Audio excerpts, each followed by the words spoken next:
Hi guys. Tonight, as the world around you quiets down and the last pieces of daylight slip gently out of your room, I want to welcome you into a slow, drifting journey through time, one carved in stone corridors and faint candlelight. A journey that asks you to settle back, breathe softly, and allow yourself to be carried into the long, cold winters of the medieval world, where kings slept inside vast castles that were never built for comfort but for survival, defense, and endurance. And before we step into that world together, if you enjoy these calm historical stories that help you fall asleep or simply unwind, you're welcome to like the video or subscribe, but only if it feels natural to you. And if you want to share something with me, tell me where you are in the world and what time it is right now, because I always love picturing this little community spread across the globe like scattered candles glowing in different time zones. And now, with the room dim and your breathing slow, imagine yourself stepping into a medieval castle, just as a harsh winter settles over the land, and the first thing you feel is the cold, not a sharp, sudden cold, but a deep, ancient one, the kind that rises from stone, the way heat rises from coals, a cold that presses softly into your skin and reminds you that this world had no central heating, no insulation, no double-glazed windows humming quietly in the background. Your boots tap lightly across the uneven floor, and each note of that sound echoes upward into vaulted ceilings and long passageways that swallow your footsteps one after another until it feels like you're walking inside the ribs of some enormous sleeping creature. The air is still, metallic, almost mineral in taste, and with every breath you take, you can sense how easy it would be for the cold to cling to your bones if you stayed here too long without help. And this is the reality. Medieval kings lived with every winter, even surrounded by wealth, attendants, and thick walls built to keep enemies out, but never to keep warmth in. You trail your fingertips along the rough stone wall, and instantly your skin's warmth is stolen away. The wall gives nothing back, and that simple contact tells you more about medieval life than any textbook ever could. Cold was everywhere, patient and unavoidable, a constant opponent that slipped into halls, chambers, stairwells, and even the grand rooms where monarchs made decisions that shaped kingdoms. As you move deeper into the corridor, the passage narrows slightly, and a thin draught curls around your ankles, whispering through cracks older than empires, and you begin to understand why sleep in winter was not a comfortable surrender, but a fragile negotiation between human warmth and the relentless breath of the season. Kings, with all their power, could not banish the cold. They could only delay it, outsmart it for a few hours, create pockets of warmth like small victories carved into the night. You pause near a narrow window slit and look out at the courtyard below, a place glazed with frost so thick it seems to glow faintly in the moonlight, and as your breath forms a pale cloud in front of your face, you grasp the truth that medieval comfort depended not on luxury but on strategy. Every detail, the bed, the blankets, the curtains, the attendants, the fire, work together like pieces of a system designed to help a king make it through the night without waking stiff, aching, or chilled to the core. You keep walking, your steps soft, almost meditative now, and the castle around you feels ancient and alive. Its silence not peaceful but heavy, the kind of silence that winter brings when everything outside has frozen into stillness, and deep in that silence you hear faint echoes. Servants moving wood, stirring embers, preparing the royal chamber with gestures practiced for generations.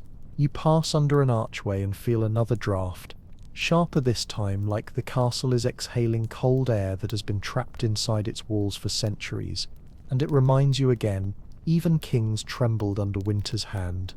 A soft scraping sound echoes somewhere behind you, perhaps only the wind brushing a shutter, and as you turn your head instinctively, expecting to see a guard or a servant, you find nothing, only the breath of winter moving through unseen gaps, and you realize how eerie these halls must have felt on long medieval nights, the cold behaving almost like a living presence drifting through the stone.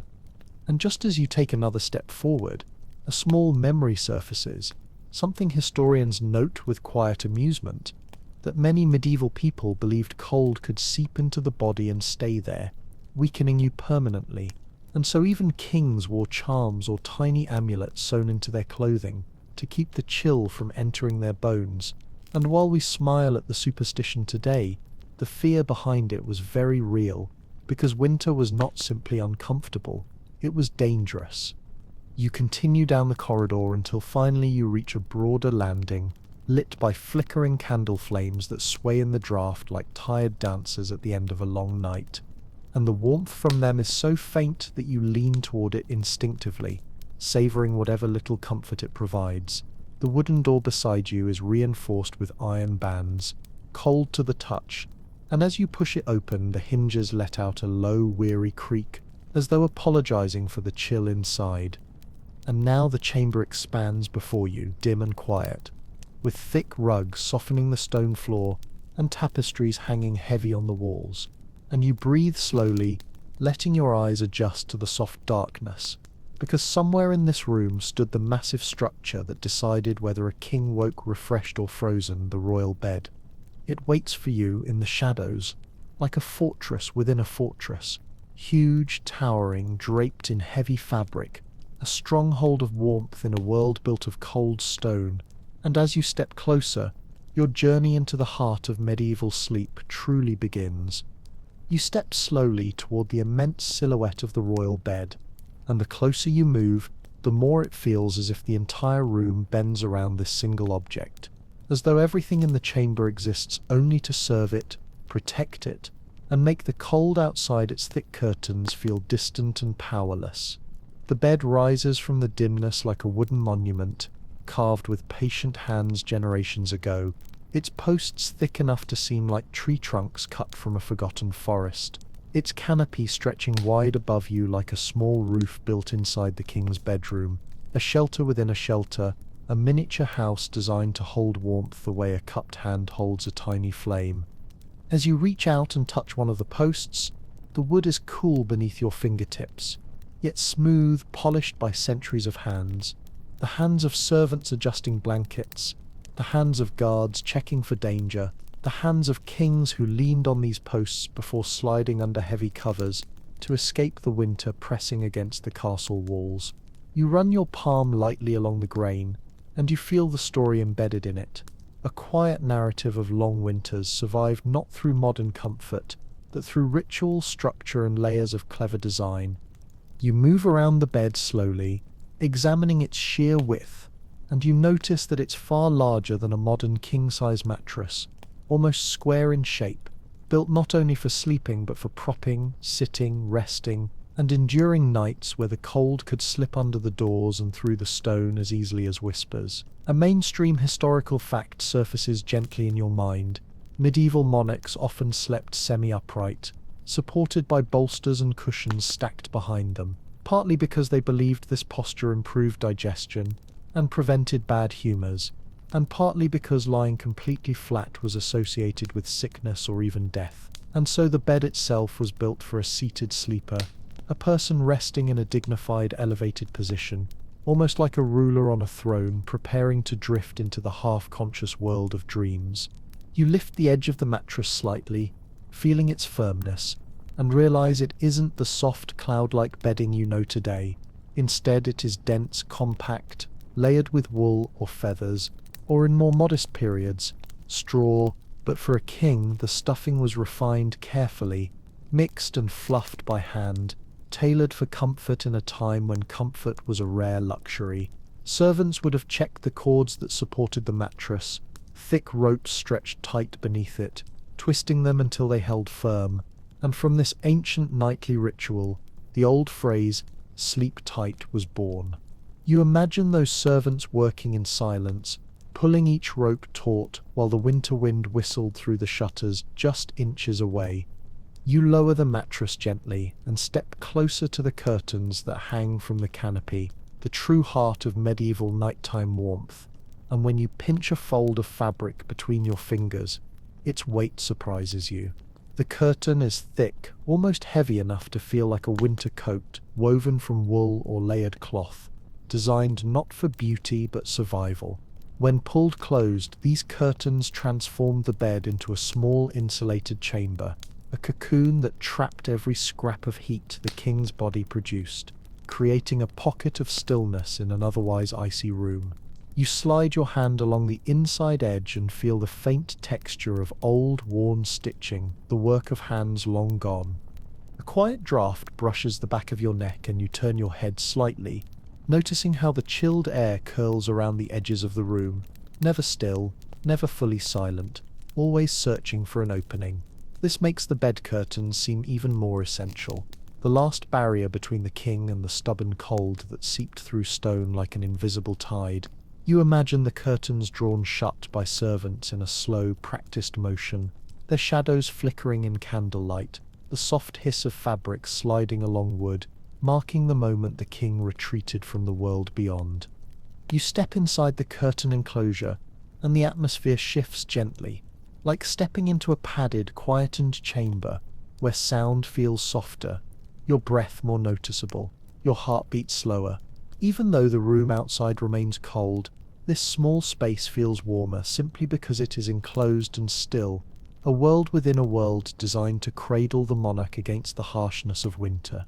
You rest your hand on the mattress again, and feel, beneath the cool surface, the faint ghost of the warmth that once lingered here on winter nights. As your eyes adjust to this enclosed space, you begin to notice more details.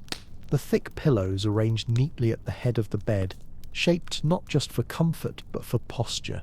The small, faded herbs once tucked into seams to keep insects away. The faint smell of wool and old fabric, a scent that speaks of long winters endured, of human presence, of centuries slipping past like shadows across stone.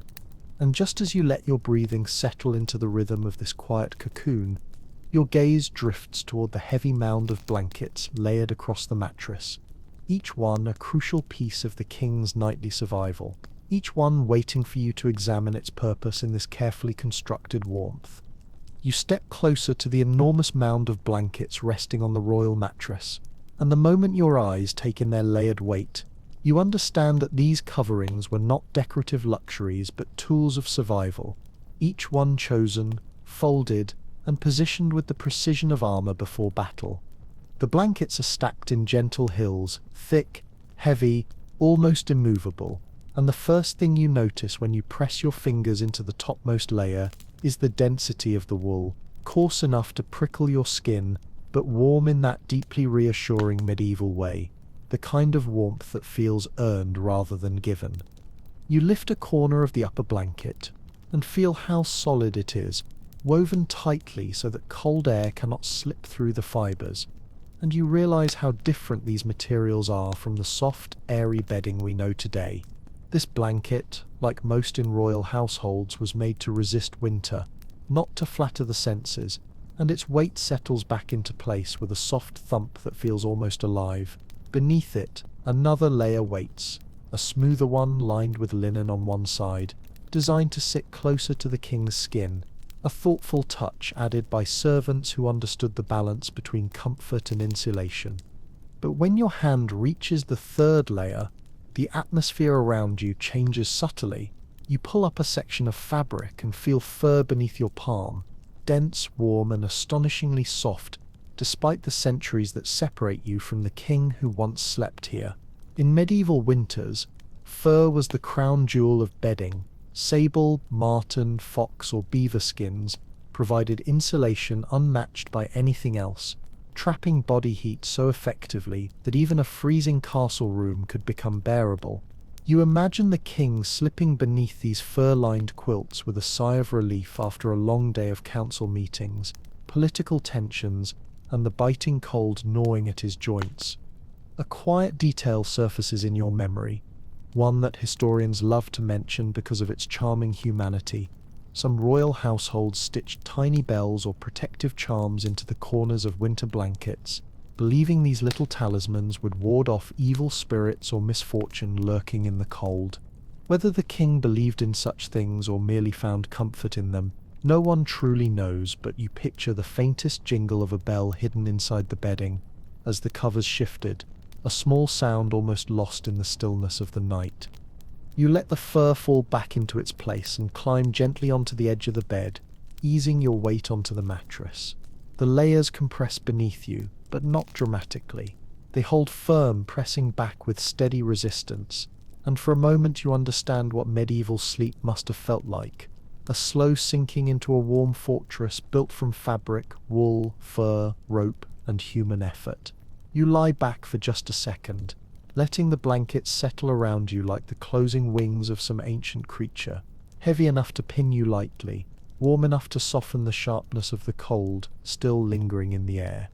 You shift one shoulder upward and instantly a strand of cool air slides beneath your collar, reminding you how little separated the king from the room's bitterness.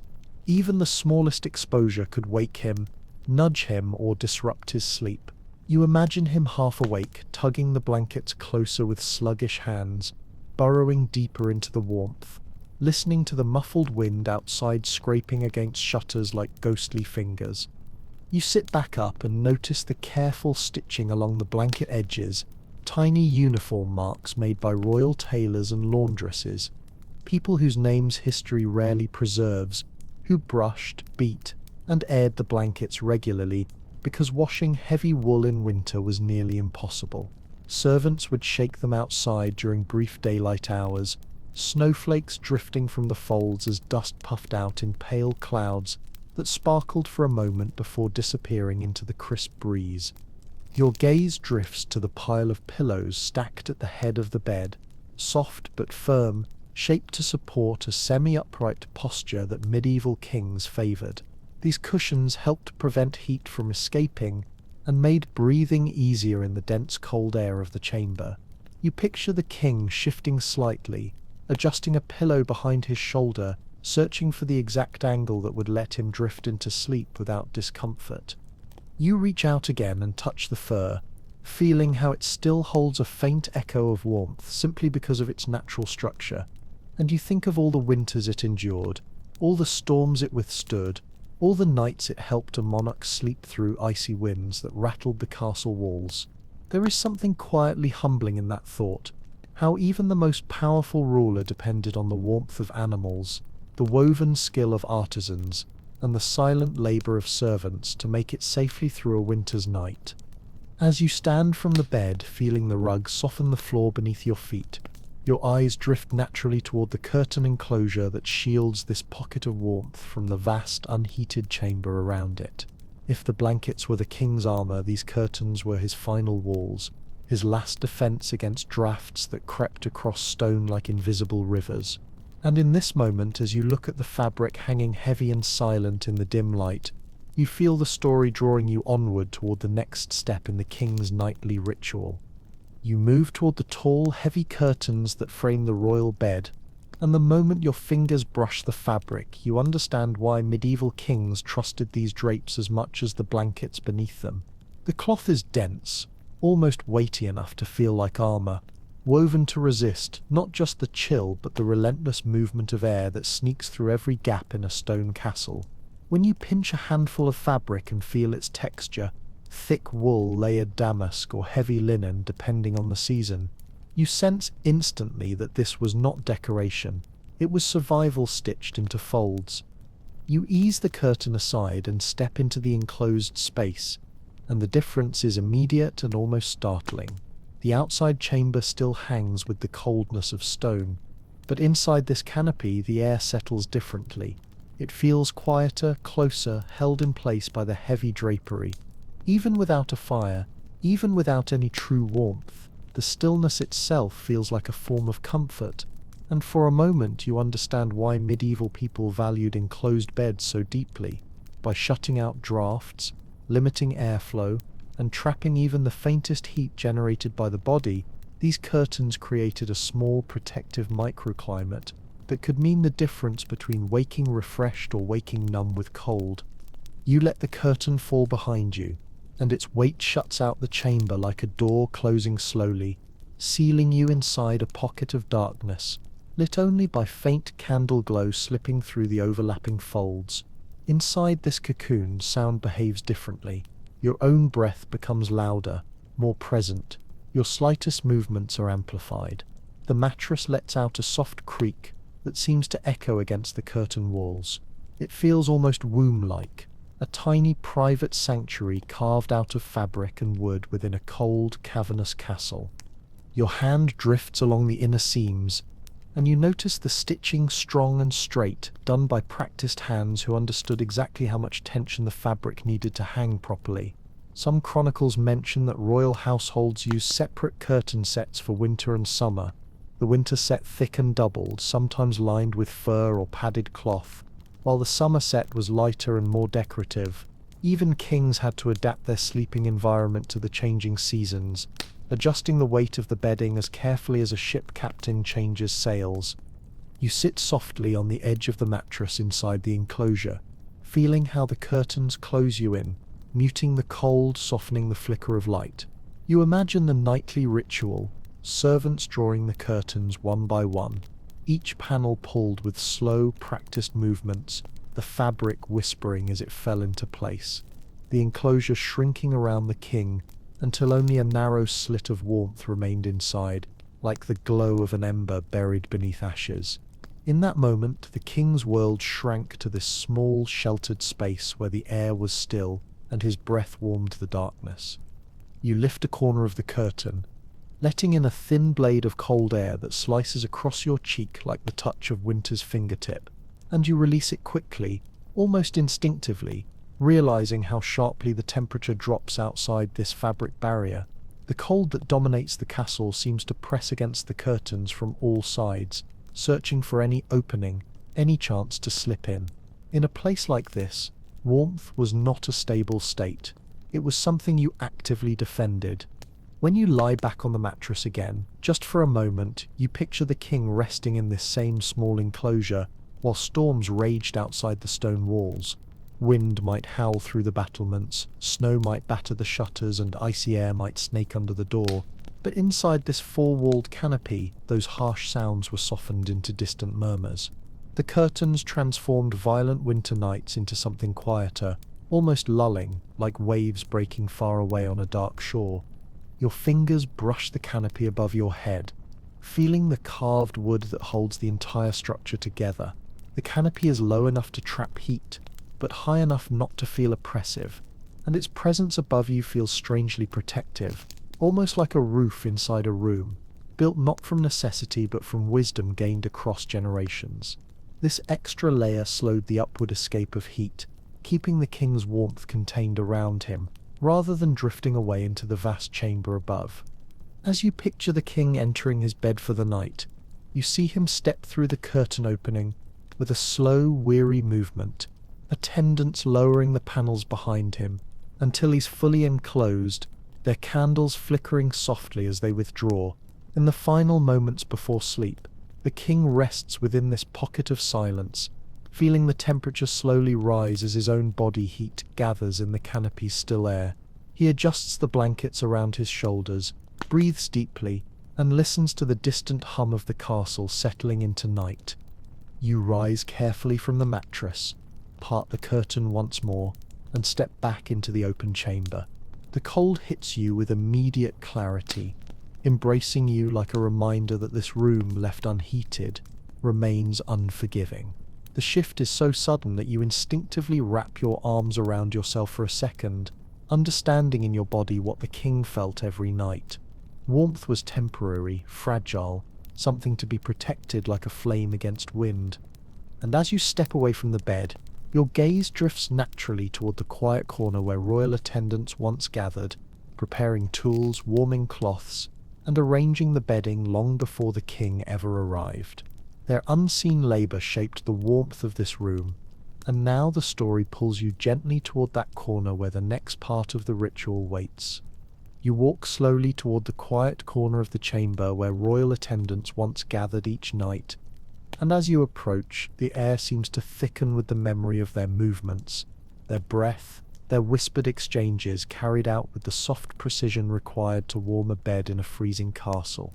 This space, though empty now, feels different from the rest of the room, almost warmer simply because generations of human hands once worked here, fighting the cold not with magic or technology, but with skill, routine, and patience.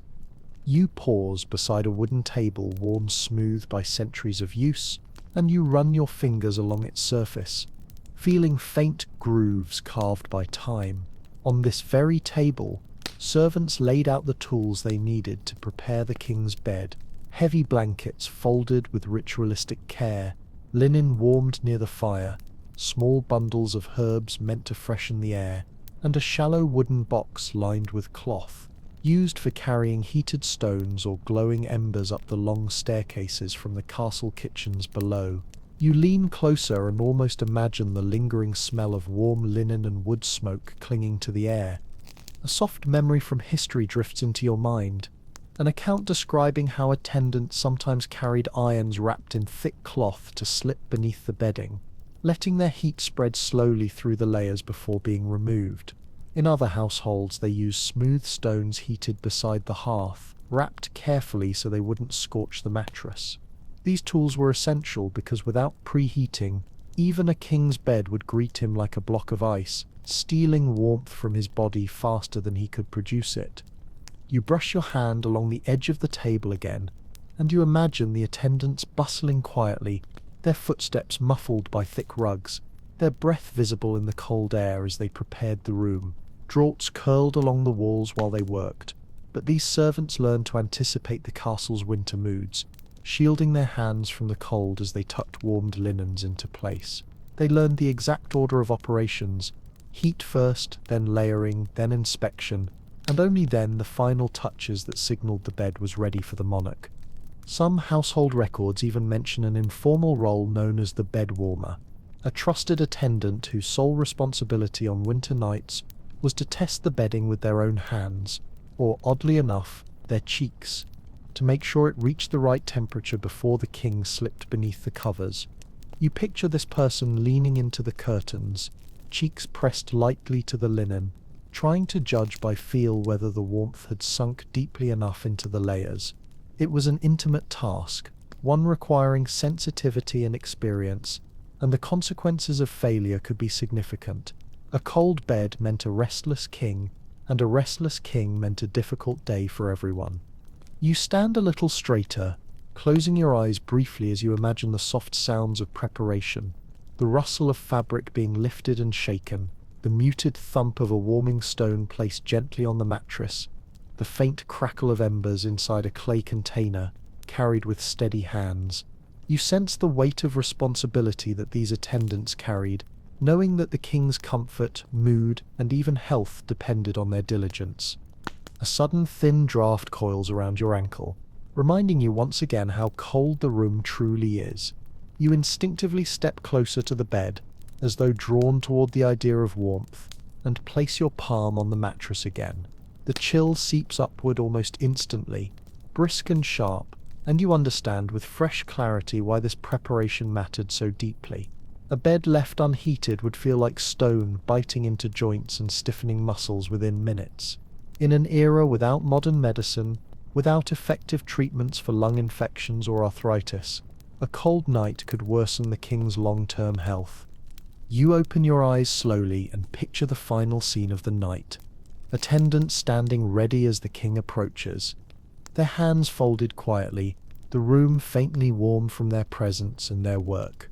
One servant holds a candle high to guide him, another steps forward to lift the heavy curtains, a third smooths the final crease on the pillow, and once the king is fully inside, once he feels the warm pocket they have crafted for him, they withdraw with slow, respectful steps, their silhouettes flickering against the walls as they fade into the shadows of the corridor. Their warmth lingers behind them, fading gradually, but their work, every thoughtful touch, every careful fold, every moment spent fighting the cold, remains woven into the bedding, waiting to cradle the king through the long, icy hours of the night. And as you step back from the attendant's corner, your eyes drift naturally to the opposite side of the chamber where the hearth sits. Quiet, dark now, but once the beating heart of winter nights in the castle, a place where fire meant safety, where heat meant survival, and where every ember shaped the king's journey towards sleep. You turn toward the far side of the chamber where the large stone hearth dominates the wall, and even though no flames burn there now, you can sense instantly that this was once the living heart of the room, the one place where warmth struggled against the cold with all the strength fire could offer. As you approach, your footsteps fall softly across the rugs, and the air seems to shift, as though the memory of countless fires still lingers faintly in the stones, whispering of nights when this hearth glowed bright enough to paint dancing shadows across the chamber walls. You pause in front of it, looking up at the wide stone mantle blackened by centuries of soot, and you imagine the blaze that would once have filled this space with flickering amber light. Yet even as you picture those flames, you understand a truth that surprises many people. Medieval hearths were dramatic to see, warm to stand beside, but terribly inefficient for heating an entire chamber. Most of the warmth escaped straight up the chimney in great rushing currents of air, leaving only a thin halo of heat in the surrounding space. The rest of the room still sat in the grip of winter. You crouch slightly and run your hand along the stone hearth floor, feeling its cool, grainy surface, and you imagine servants stacking logs with practiced rhythm, feeding the fire through long nights. Large castles consumed staggering amounts of wood in winter, and royal households sometimes kept entire forests solely to fuel their hearths. But even then, the fire's warmth faded before it could reach the far corners of the room, struggling to compete with the cold that seeped relentlessly through thick walls.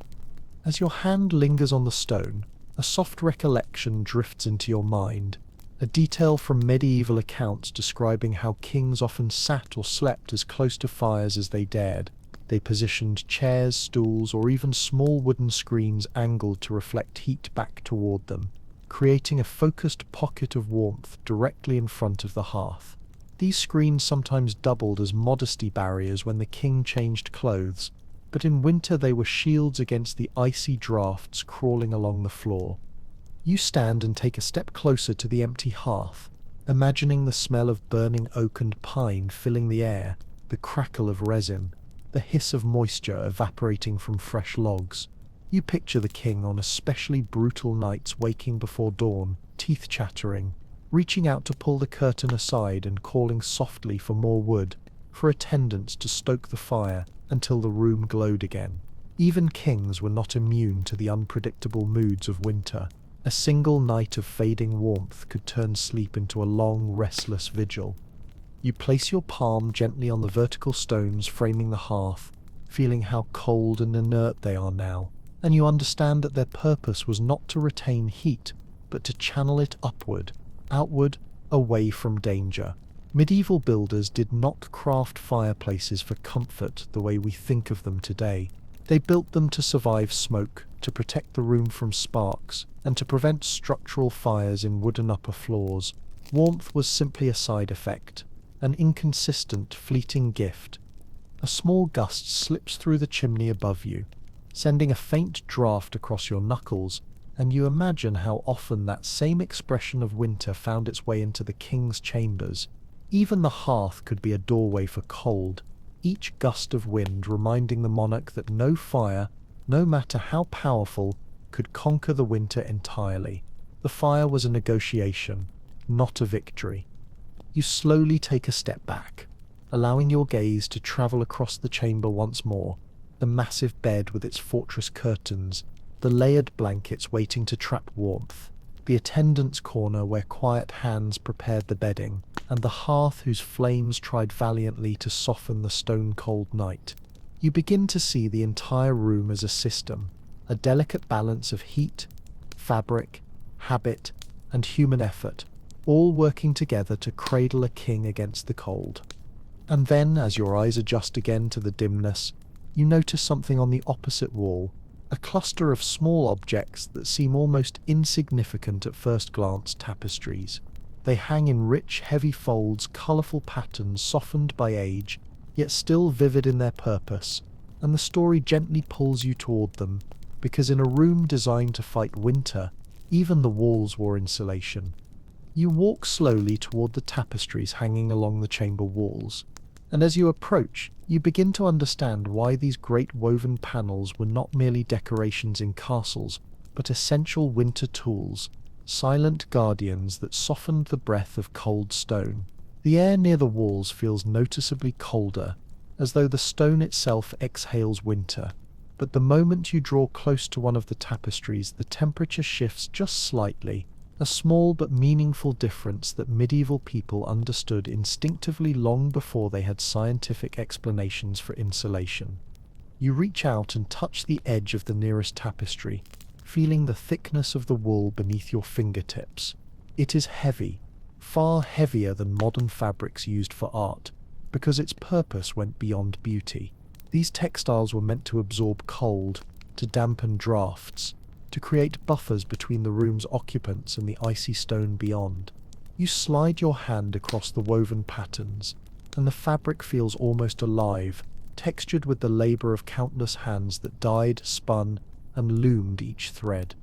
As your fingers trace the shapes woven into the cloth, hunting scenes, mythical beasts, floral patterns looping around faded greens and deep reds, you realize that these images served a dual purpose.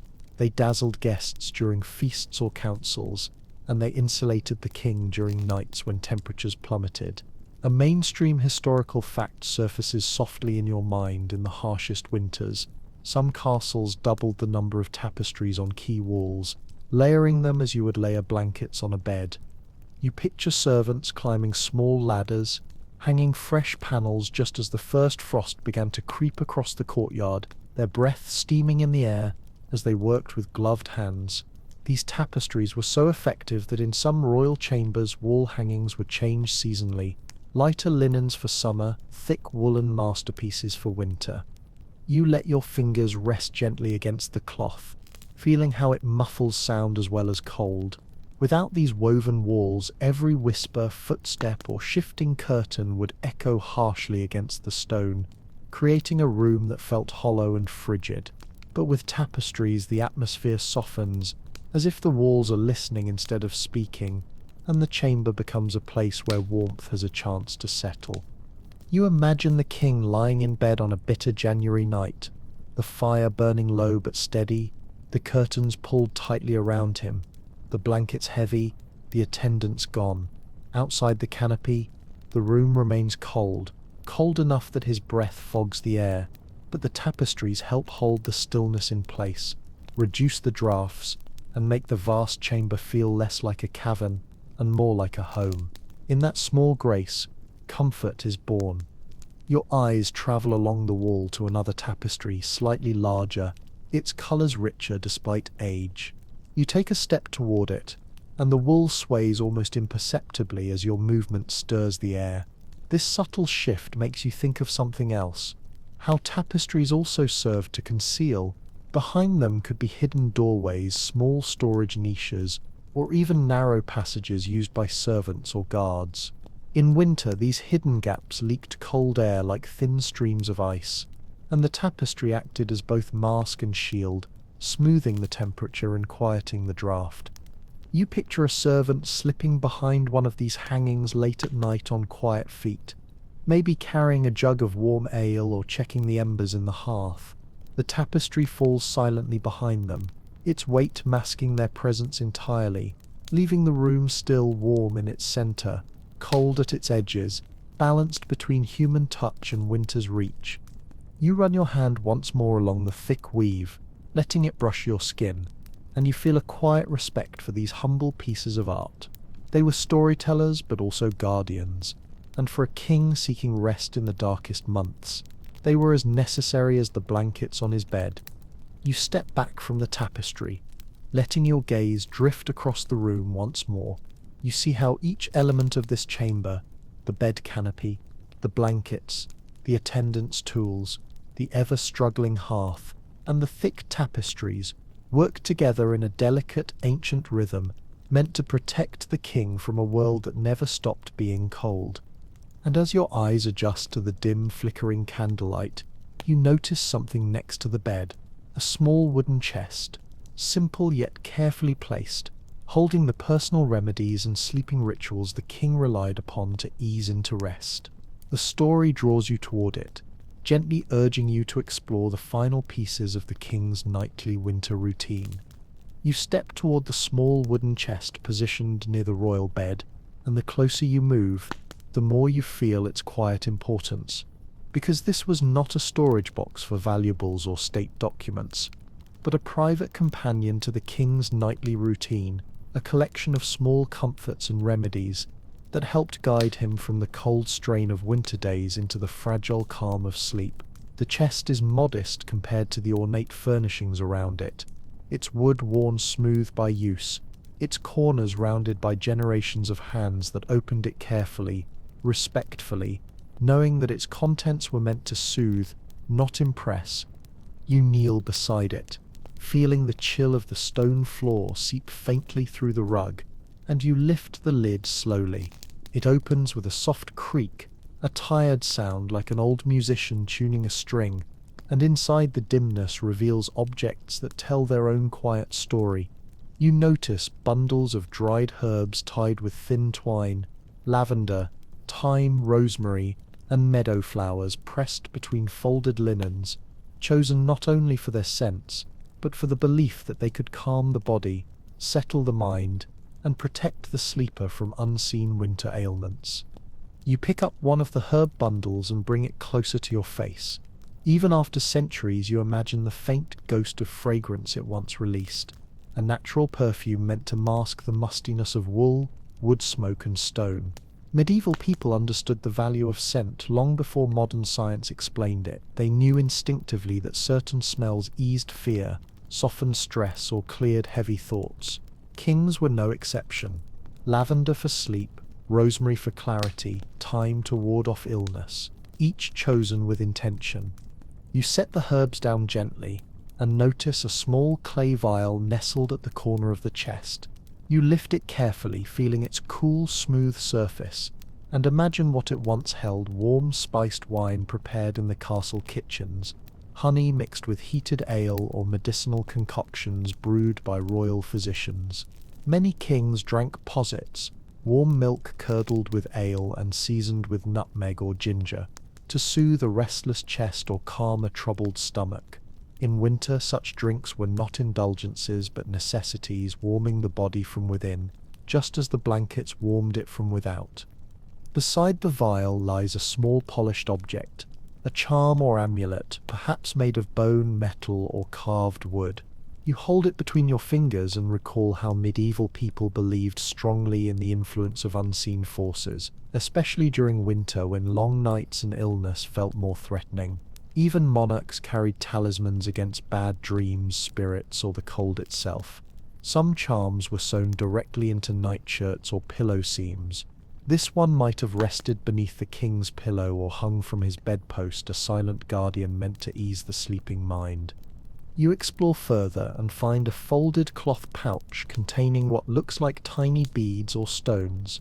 These might have been used in prayer rituals, rosary pieces for a bedtime devotion, or polished stones believed to soothe anxiety when rubbed gently between the fingers. Before sleeping, kings often prayed, not only out of faith but out of vulnerability. Winter blurred the boundary between sickness and danger, and even a ruler needed the comfort of ritual to settle his thoughts before closing his eyes. Another object catches your attention, a small, flattened disc of metal, with faint etchings along its rim. It might have been warmed by fire and slipped beneath the bedclothes for a brief burst of heat, or used to heat oils meant for aching joints. Medieval kings, despite their strength and authority, often suffered from stiff limbs, cold-induced pains, and the slow ache of sitting through long councils in chilly halls. The winter made these discomforts sharper. The chest held tools to ease them. As you sift through the items, a gentle realization settles over you. This chest reflects the humanity of a medieval king more clearly than any throne or crown. Here, in the folds of cloth and the scent of herbs, in the weight of charms and the faint stain of old medicines, lies a truth that transcends time. Kings needed comfort too. They felt the cold, they feared illness, they sought calm in winter's darkness. They relied on these small rituals to transition from the burdens of the day into the fragile shelter of sleep. You close the chest slowly, lowering the lid until it rests silently in its place. When you rise to your feet, the chamber around you feels fuller, alive with the layers of care, craft, and ritual that shaped a king's winter nights. You turn toward the bed one more time, imagining how all these elements, the curtains, the blankets, the herbs, the fire, the tapestries, the warming stones, the quiet hands of servants, work together to construct a sanctuary in a world without central heating. And in that moment, as your gaze sweeps across the room, you understand that the final piece of the king's winter sleep ritual was not the bedding, not the fire, not the herbs, but the moment when the castle itself quieted, when the sounds of movement faded, when the cold settled into stillness, and the king listened to the silence before drifting into the night. You stand in the quiet center of the chamber, letting the stillness settle around you like a soft cloak, and for a moment you simply breathe, listening to the way the air moves in a room built for both power and vulnerability. The wooden chest rests at your side, the bed waits behind you like a massive cocoon of carefully engineered warmth, and as your eyes drift across the room, you suddenly notice details that felt invisible before, subtle shifts in the rugs underfoot, faint cracks in the stone where drafts slip through, small objects on side tables that once played a role in the king's nightly routine. You step slowly toward one of those side tables, a narrow wooden stand holding a candlestick, a pewter cup, and a small bowl filled long ago with warm water meant to wash the king's face before bed. The candle has burned low, the wax pulled at its base, and when you lean closer you imagine the soft glow it once cast across the chamber, painting warm gold across the tapestries, and trembling gently each time a draught crept under the door. Candles were more than light.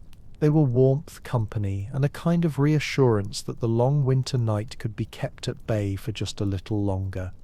You lift the pewter cup and feel its cold weight, imagining it once filled with warm spiced wine or ale, brought by servants just before the king retired. A warm drink was not indulgence in winter. It was medicine, calming the body, loosening tense muscles, and helping the king drift more easily into sleep. Even monarchs relied on small comforts that modern people take for granted: warmth in the hands, warmth in the chest, warmth in the breath.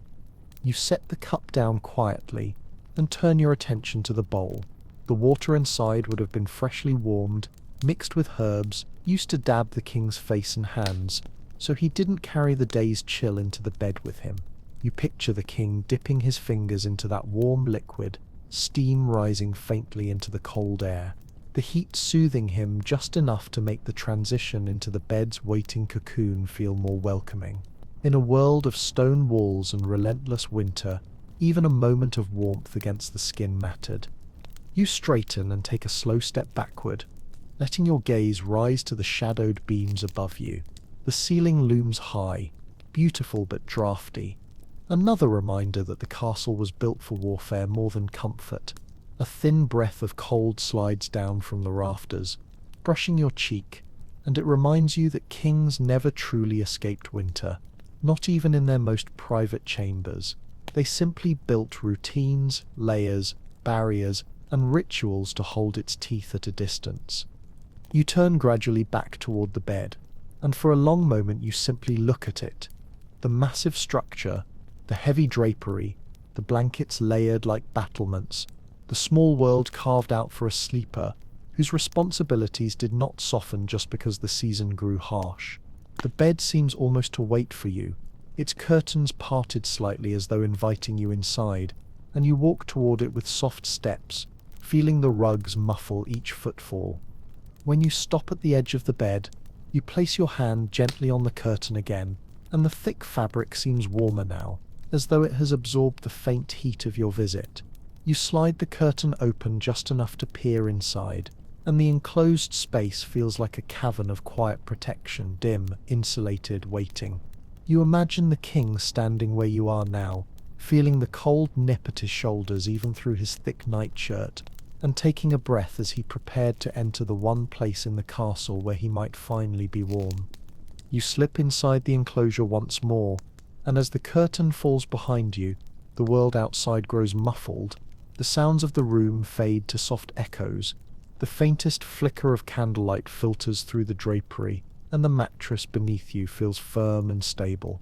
You sit gently, allowing your weight to sink into the layers, and you feel the cold air trapped beneath the blankets slowly give way to the warmth rising from within the enclosure. You close your eyes for a brief moment, imagining what it must have been like to be a medieval king at this exact moment, tired from council, from negotiations, from burdens carried through a day spent in drafty halls and frigid chambers. You imagine him stepping into this bed with a long breath, pulling the curtains shut around him, letting the cold slip away as the warm layers wrapped him in their heavy embrace. And then you lie back slowly, feeling the mattress resist only slightly before settling beneath your shoulders. The blankets press against you with a comforting weight, the fur layer brushing lightly against your legs, the warmth gathering quietly in the space between your body and the curtains. The cold outside feels distant now, muted by the enclosure, softened by the layers, held back by the thoughtful work of many hands. For a moment you simply breathe, long, slow, warm breaths that fill the small space with quiet life, and you imagine the king doing the same, staring upward into the dimness, listening to the faint hum of the castle, settling, letting the day fall away piece by piece. And just as the warmth begins to sink more deeply into your muscles, your eyes drift open and you feel the story pulling you toward the next part of this night. Not the falling asleep itself, but the experience after the king finally drifts into winter sleep, and the castle around him transforms in the silence. You remain lying within the dim enclosure of the bed for a few moments longer, letting the sensation of layered warmth settle into your imagination, and slowly you begin to hear, beneath the quiet, an entire castle breathing through the night. It is not a sound you hear with your ears, but one you feel, like the distant shifting of mountains or the slow settling of snow across a frozen landscape. This is the world the king entered once sleep finally pulled him under, a world shaped by silence, cold, and the faint rhythmic pulse of life moving through stone. As you imagine the king drifting into slumber, you see the last flicker of candlelight slip away beyond the curtains, turning the chamber into a single vast shadow. The fire in the hearth would burn low but not out, its embers glowing softly in the darkness like a cluster of watchful eyes. The warm pocket created by the bed curtains would hold its temperature just long enough for his body heat to solidify a small sanctuary around him. Outside this enclosure, however, the chamber's cold would return with all the patience of a tide coming back to shore, creeping into corners, pooling across the stone floor, sliding along walls, rising in thin currents toward the ceiling. The king, half asleep, half aware, might shift beneath his blankets, the heavy layers whispering against each other, their weight adjusting over his chest. Perhaps he tucked his feet deeper into the fur, or reached up to pull the edge of a blanket closer to his shoulder. Even in dreams, the cold was felt, never so strongly as in the waking world, but present enough to shape his instincts. Medieval sleep was a physical negotiation, a slow conversation between the warmth of the body and the persistence of the winter surrounding it. Outside the curtains, the castle remained awake in its own way. You picture the great stone structure, settling wooden beams creaking under the cold, tapestries brushing faintly against walls as drafts slipped behind them, shutters rattling in their iron frames whenever the wind picked up outside. Somewhere far below, a guard shifted his weight in the corridor, boots scraping lightly. Farther still, in the kitchens or servant quarters, a few last embers were being tended by those who stayed awake so others could rest. And the cold, always the cold, whispered through the castle's arteries like an unseen visitor, drifting under doorways, pressuring loose stones, curling delicately around wooden furniture. The king, wrapped in his bed curtain cocoon, would feel only the gentlest trace of this vast winter presence, but he knew it was there, waiting just beyond the fabric walls. You imagine him sleeping upright, bolstered by pillows, his breath rising in faint clouds when he exhaled, though softened now by the warmth of the enclosure. His nightshirt, thick and woven from heavy linen or wool, held the heat around his core, while his arms and hands remained tucked beneath the blankets to keep the blood warm. Even in deep sleep, the body curled naturally toward the warmest point, protecting itself, retreating inward like a hibernating animal. Hours pass in this quiet chamber of your mind. Outside, the temperatures drop even further, farther than anything most people today experience indoors. The fire fades into a bed of glowing coals, the pale light they cast turning the room into a faint red cave. The walls, tapestries notwithstanding, exhale cold steadily, like ancient lungs pulling the warmth from the air. In some castles, thin layers of frost would begin forming on window shutters or on metal fixtures left too close to the outer wall. Inside the bed curtains, however, the king sleeps through this transformation. The air inside the enclosure grows warmer simply because he is there. His body becomes a small hearth, generating enough heat to hold the cold at bay for several hours. The blankets trap this warmth, the curtains contain it, and the result is something miraculous in a medieval winter. A tiny island of comfort floating in a sea of freezing air. But even islands shift with time. Eventually the king begins to feel subtle changes, the blankets growing slightly cooler near the edges, the pillows adjusting under his weight, the faint sting of distant drafts brushing against the curtain seams. Medieval sleepers often woke several times during the night, not from noise or nightmares but from temperature shifts, the cold pushing inward as the body's heat waned. You picture the king stirring slightly, pulling the covers back into place with a slow movement, adjusting a pillow, taking a deeper breath, then falling back into slumber. Outside the bed, the chamber remains faithfully cold. You can almost see the thin silver outline of frost creeping along the stone near the shuttered window, or a candle that burned low enough to leave only a frozen pool of wax around its base. The cold in a castle was not passive. It grew, it spread, it moved like a patient creature reclaiming its territory. And yet, through all of this, the king sleeps on, sheltered by the combined work of his servants, the structure of his bed, and the heat of his own body, resting in the one place in the castle that felt shaped purely for his comfort. Your imagination lingers there, on that fragile warmth, on the darkness, on the thin fabric walls glowing faintly with the soft memory of fire, and you begin to sense the next chapter taking shape, the slow return of morning, the way the castle greeted dawn in winter, and the ritual of waking a king who had slept through a night of deep cold. You remain within the quiet rhythm of the king's winter sleep, and slowly, almost imperceptibly, the night begins to loosen its grip on the castle. It doesn't happen quickly, not in medieval winters when dawn often arrived like a shy, reluctant guest, but the change begins with a subtle shift in the darkness, the faintest pale tint brushing the edges of the shuttered window, a whisper of grey threading through the black. Outside, the world is still frozen solid, but light has begun its slow climb toward the stone walls. Inside the bed's enclosed cocoon, the king stirs, not fully awake, not fully asleep, simply shifting in that soft, suspended space between dreams and awareness. The warmth inside the curtains has grown unstable now. The heat he generated over the night has cooled, the blankets have surrendered their deepest warmth, and thin currents of cold have begun sneaking in through small gaps between the drapery panels. One touches his cheek, so faintly that he doesn't notice at first. Another brushes the top of his hand.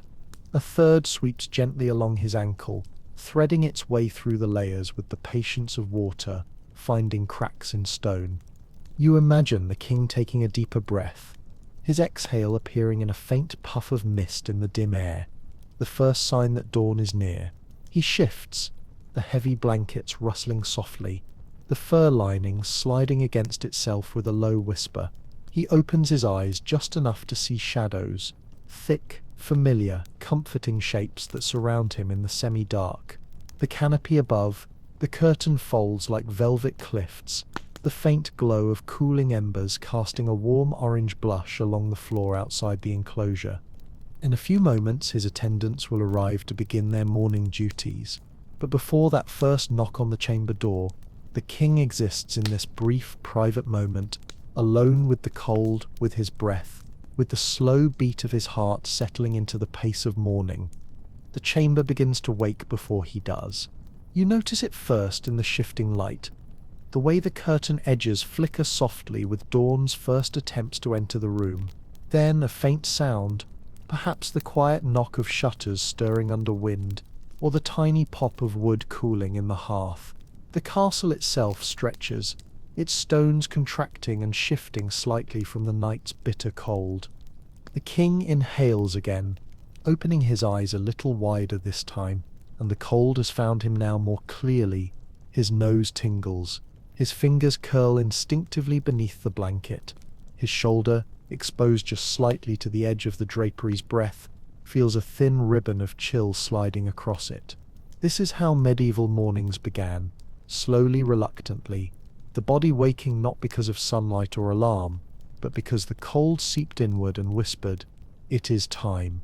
He shifts upright with a small grunt, the bolsters behind him rustling as he repositions himself. His joints feel stiff from the night, the cold settling into them like invisible weights. Even kings felt this heaviness. No amount of power could keep winter from seeping into the bones. He rubs his hands together lightly beneath the covers, warming them just enough to draw the curtain aside. When he parts the drapery, a wave of cold washes over him, as though the entire chamber exhales into the enclosure. For a second he pauses, bracing his body for the temperature difference, and then he looks out into the room. Dawn has cast a thin, silvery wash across the stone floor, illuminating the blankets of frost clinging to the window shutters. The fire has died almost completely, just a cluster of red embers pretending they still remember how to burn. And then it begins, the sound of footsteps approaching, soft but steady, travelling along the corridor outside the chamber door. You imagine the attendants moving in a small group, their breath misting the air as they walk, carrying fresh logs, warm linens, a basin of steaming water, perhaps a cup of warm ale or spiced wine. They know the king is awake, not because they heard him, but because the hour demands it. In winter, dawn dictates everything. A soft knock echoes through the chamber, measured, respectful, the first human sound of the morning. The king clears his throat quietly, a subtle sign that he is ready for them to enter. The heavy door opens with a muted creak, and a faint burst of warmer air slips into the chamber, air coming from servants' quarters and kitchens already alive with activity. The attendants step inside with quiet urgency, moving with the choreographed grace of people who perform the same ritual every morning, yet understand the importance of each gesture. One moves quickly to the hearth, kneeling to stir the embers, adding logs with careful hands. Another approaches the bed with the steaming basin, setting it beside the pewter cup you examined earlier. A third brings the king's morning robe, thick wool, lined with fur, warmed by the kitchen fire, holding it open and ready for that brief and shocking moment when the king must leave the sanctuary of his bed and pass through the cold air of the room. You imagine the king taking one slow breath, gathering his resolve, then lifting the heavy blankets and stepping out of the warm cocoon. The shock of cold air wraps around him instantly, prickling his skin, tightening his breath. But within seconds, the warmed robe settles across his shoulders like a shield, the first true barrier between him and the castle's winter breath. And in that quiet morning moment, surrounded by loyal attendants, the king begins his day exactly as he survived the night, through layers, ritual, and the steady patience of those who guarded him from the cold. You watch as the king stands beside the bed, wrapped in his heavy morning robe, and the chamber seems to hover in a delicate balance between night and day, warmth and cold, stillness and motion. The attendants move around him with quiet precision, each action purposeful, each gesture shaped by centuries of tradition. Mourning in a medieval winter was not a gentle awakening.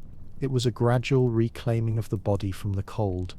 The steaming basin of water waits on the small wooden table, its surface trembling slightly from the rising warmth. The king steps toward it, his feet touching the rugs laid thick across the floor, rugs placed not for decoration but as insulation, an attempt to protect even a monarch from the stone's deep chill that climbed relentlessly into the bones. One attendant dips a folded cloth into the water, wrings it carefully, and hands it to the king. You imagine the king pressing the warm cloth to his face, letting the heat soak slowly into his skin, thawing the night's stiffness. The warmth is fleeting but precious. In winter, this small ritual brought a moment of peace, a reminder that comfort, though scarce, could still be found in simple things. Another cloth follows, this one for his hands, warming the fingers that had curled so tightly beneath blankets through the night. The king breathes deeply, letting the steam rise around him, and for a moment the chamber seems softer, almost gentler, as though the first true warmth of the day has begun to push the night back into the corners. Meanwhile, a servant at the hearth coaxes the fire to life. A spark catches, then another, until flames rise with soft crackles, their orange glow spilling across the stone floor, casting tall shadows that sway along the tapestries. The room brightens slightly, the cold loosening its hold on the air near the hearth. The king turns toward the growing fire, soaking in its warmth even from a distance. He steps closer, the fur lining of his robe catching the light, and extends his hands toward the flames. Medieval mornings often began this way, hands outstretched toward fire, shoulders hunched slightly, breath steadying in the heat.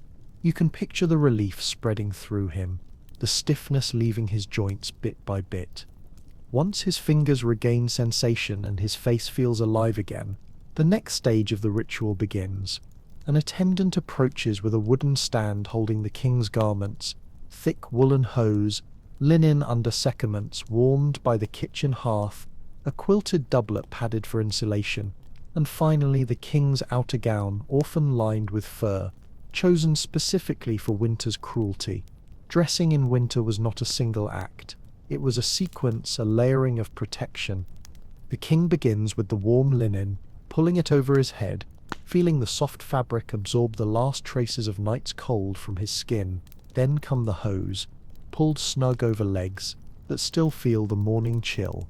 The doublet follows, heavy yet comforting, its quilted pattern designed to trap warm air close to the body. Each piece of clothing transforms him, not just into a ruler, but into a man equipped to survive another winter's day. An attendant holds the final outer garment for him, lifting it with reverence. The king steps into it, letting the weight of the fur-lined fabric settle across his shoulders. It is both armor and comfort, the medieval equivalent of a shield against weather that respected no rank. As he dresses, the first true daylight creeps into the room, slipping past the shutters in thin, pale ribbons. The frost outside glows faintly, like a sheet of glass laid over the world. A soft wind presses against the shutters, rattling them gently, reminding everyone inside the room that winter still rules the land. Before leaving the chamber, the king performs a simple gesture, a morning prayer. He stands beside the hearth, hands clasped loosely, head bowed, speaking quietly into the warm rise of air.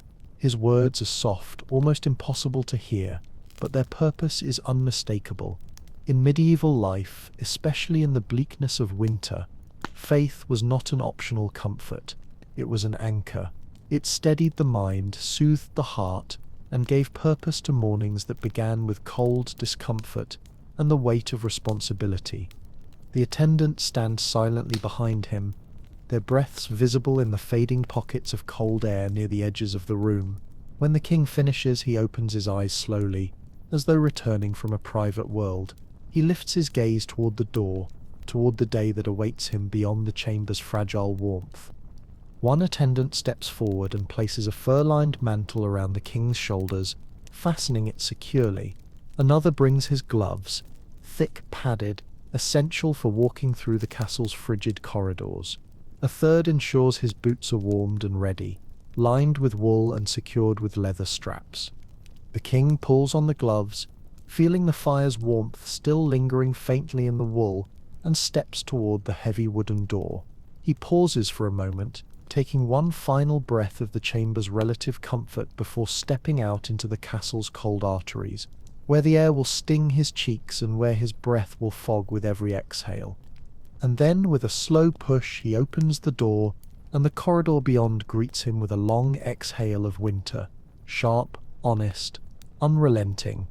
You watch him step forward, leaving behind the warmth built through so much effort, and the story gently invites you to follow him into the next part of his morning. How a king navigated the freezing corridors of his own castle, how he moved through rooms colder than the outdoors, and how winter shaped every moment of his day. You follow the king through the doorway, and the moment he steps into the corridor, winter greets him with a sharp, unapologetic breath, so cold that even through layers of wool and fur, he feels it bite at the edges of his sleeves and slip like thin knives across his cheeks. The corridor stretches long and narrow ahead of him, its stone walls absorbing almost no warmth, its air colder than the chamber he just left. This was the reality of a medieval castle. Every hallway, staircase, and open space served the architecture of defense, not the comfort of those who lived inside it. His boots tap softly on the stone, sending echoes into the dim passageway. The sound feels strangely hollow, as though swallowed by the cold itself. The windows along one wall are little more than slit openings, narrow defenses meant to keep arrows out, but they also allow winter to creep in without resistance.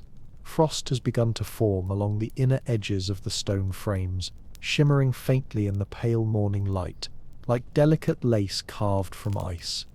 You watch the king walk, his shoulders slightly hunched even beneath the weight of his fur-lined mantle, his breath leaving visible traces as he exhales. Each breath is a ghost that lingers for a heartbeat before dissolving into the air. He is not alone. 2 attendants and a guard follow him a few steps behind, each wrapped in their own layers, each equally aware that the corridor will not offer any moment of warmth. The king passes a torch mounted to the wall, its flame burning small and determined, but its warmth too fleeting to change the corridor's temperature. Torches in winter served more as light than heat. You can imagine him slowing just slightly near the flame, letting the softer glow touch his face, even if only for a second.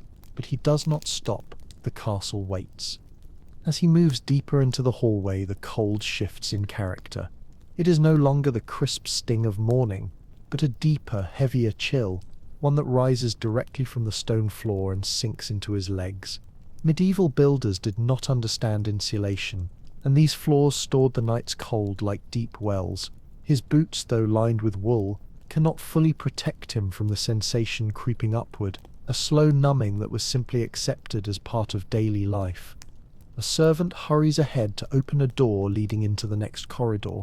The moment the door cracks open, a new burst of frigid air rushes toward them, stronger this time, carrying the smell of damp stone and extinguished fires. Corridors farther from private chambers were even colder, because they were rarely heated.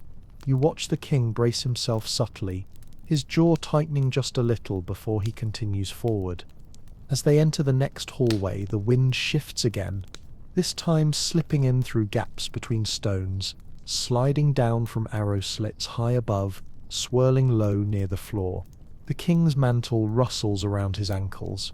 He moves with a steady pace, but you can imagine that every few steps he feels another cold finger touch the back of his neck, or sweep across his knuckles, or crawl along the skin just beneath his clothing. Even kings could not escape these sensations. Your eyes follow him closely as he approaches a staircase spiraling upward toward the great hall. The steps are icy, not with visible frost, but with the chill embedded into the stone itself. His hand slides along the wooden railing, and the wood feels as cold as metal. He climbs slowly, not out of fatigue but because winter required a different rhythm. Rushing made the cold feel sharper. Moving steadily allowed the body to maintain the warmth it had. At the top of the staircase, the corridor widens and faint voices drift through the air.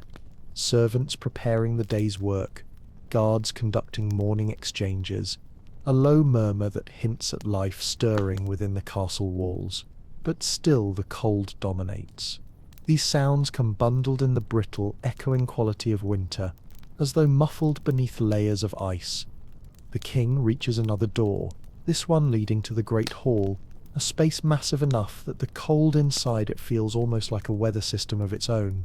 As the attendant pulls the heavy door open, A vast, slow wave of cold drifts outward, the air inside the hall even more frigid than the corridor. The king pauses for the briefest moment, gathering himself, then steps inside. And the sight that greets him is unmistakably medieval. The hall is enormous, cavernous, breathtaking, and freezing. High ceilings stretch above him like the interior of a stone cathedral, the walls hung with tapestries too small to fight the cold that clings to every surface. The fire in the great hearth has been lit, but in a room this size the flames offer more spectacle than warmth, their heat dissolving long before reaching the edges of the hall. His breath appears again in long, pale clouds as he moves forward. The air feels heavier, denser, colder than anything outside, because in winter, large rooms in castles often dipped near freezing temperatures. This hall, a place of feasts, councils, and celebrations, becomes a shadow of itself in winter, its grandeur swallowed by the cold that falls from the rafters like a silent waterfall. The king approaches the long wooden table set with pewter plates and cups, each one cold to the touch. He rests his hands lightly on the back of a chair, and the wood burns with cold against his palms. Even his gloves cannot shield him entirely. Attendants begin moving around him again, adding logs to the fire, lighting additional torches, bringing warm cloths, preparing a morning meal. Their breath fogs the air as much as his. They move quickly, efficiently, each step echoing softly in the vast space. And amidst all of this, the king takes a moment to simply stand still, feeling the cold on his face, feeling the weight of his mantle settle across his shoulders, feeling the morning unfold in a room that demands patience. Because this deep, relentless winter inside a building meant more for defense than comfort, is what kings lived with every single day. And as you watch him stand there, framed by firelight and breath frost, the story gently invites you to follow him farther, into the morning meal. The council meetings held in frigid chambers, the midday hours when the sun brought only the illusion of warmth, and the cycle of winter that shaped every choice a king made. You watch the king move farther into the great hall, and the cold seems to thicken around him, settling into every corner of the gigantic space, with the stubborn persistence of a winter that refuses to retreat. The hall is beautiful, vast, and echoing, but in winter it becomes a place that tests endurance. Even the grandest tapestries cannot soften its chill. Even the roaring hearth struggles to warm anything beyond a narrow zone in front of it. The king knows this space well, knows which parts bite hardest with cold, which seats catch the morning light best, which corners gather draughts like invisible pools of ice. He takes his place at the long table, his mantle brushing against the bench, and he sits carefully, his body lowering into a seat that feels colder than the air itself. The wood drinks in warmth like a living thing, and even through the layers of his garments he feels its bite. A servant hurries forward with a thick wool cushion warmed briefly by the fire, sliding it beneath him so he does not have to suffer the raw cold of the bench for long. This small act is a reminder that the most basic routines in a medieval winter required intention. You see the king rest his gloved hands on the table, the fingers curling slightly to preserve warmth. The surface is cold enough to sting even through leather, and he withdraws his hands after a moment, keeping them closer to his body. In front of him, a servant sets a wooden trencher and a pewter cup. Both objects gleam faintly in the torchlight, but both radiate the unmistakable chill of metal and wood that have absorbed the night's cold. Breakfast arrives slowly, carried by attendants who move with brisk efficiency. They bring warm broth, steam rising in thin ribbons, along with coarse bread, softened near the hearth, and perhaps a small piece of salted meat or cheese. A simple meal but warm, the warmth being the most valuable part. The king wraps his hands around the cup, savoring the heat that seeps through the metal, letting it soak into his fingers, thawing them enough for dexterity to return. As he eats, the hall gradually fills with more life. Guards change their posts, their boots clacking sharply against the floor. Their breath fogs in the air. Servants pass through the hall, carrying baskets of firewood, sweeping away fallen ash. straightening the chairs from the previous night. Every action is wrapped in a cloud of visible breath, every step punctuated by the stiff movements that winter demands. Despite the activity, the hall remains cold, colder than any modern person can imagine without stepping outside. The ceiling is too high, the walls too thick, the air too vast for warmth to spread. Even the king, dressed in layers, sitting closest to the fire, feels the cold as an uninvited presence always hovering at the edges. After finishing his meal, he wipes his hands with a warm cloth offered by an attendant. The cloth's heat lasts only a few seconds, but those seconds matter. Medieval winters were measured in small comforts, small mercies, small pockets of warmth that came and went throughout the day. The next part of his morning begins with advisors entering the hall, wrapped in cloaks, stiff with cold, their boots leaving faint marks on the frost-dusted stones. They greet the king formally, voices low, aware of the hall's acoustics and the cold that steals breath quickly. If one speaks too long without pause, they take their places at the table, each man settling his cloak around his shoulders like armor. The king listens. His expression is calm but guarded, not from anger but from the simple physical strain of sitting still in cold air. His breath still fogs in front of him. He rests his gloved hand near the cup of warm broth, absorbing the last bit of heat from it. The advisors begin their reports. Disputes among nobles, troop movements, supply shortages made worse by winter, harvest projections, illness among servants or soldiers. Winter complicated everything: transport, food, morale, even communication. You watch the way the king leans in slightly, not only to hear better but also to share warmth with the group, each body contributing a little heat to the air between them. Medieval councils were quieter in winter, not because affairs of state were fewer, but because people spoke more slowly, more deliberately, conserving breath, conserving warmth. As the meeting continues, you notice something else. Condensation has begun forming faintly along the edges of the tapestries. It's the meeting of two different worlds, the warm breath of many people and the cold breath of the stone walls. Tiny beads of moisture gather, then freeze into a subtle frost. Even indoors, even in a royal hall, winter leaves its signature everywhere. After the council ends, the king rises slowly, his joints stiff from sitting still in such cold for so long. Attendants step forward to adjust his mantle, brushing frost from the hem as though it were dust. He thanks his advisors with a nod. Then he steps away from the table and begins walking toward the side corridor leading to the solar, a smaller, more private room and one of the few spaces in the castle that could truly hold warmth for more than a few minutes at a time. As he walks, you feel the story shifting with him, guiding you gently out of the great hall and toward the intimate warmth that awaits him in the solar, a room where fires burned hotter, blankets were thicker, sunlight gathered more generously, and the king could escape the vast cold of the castle for a fleeting moment of comfort.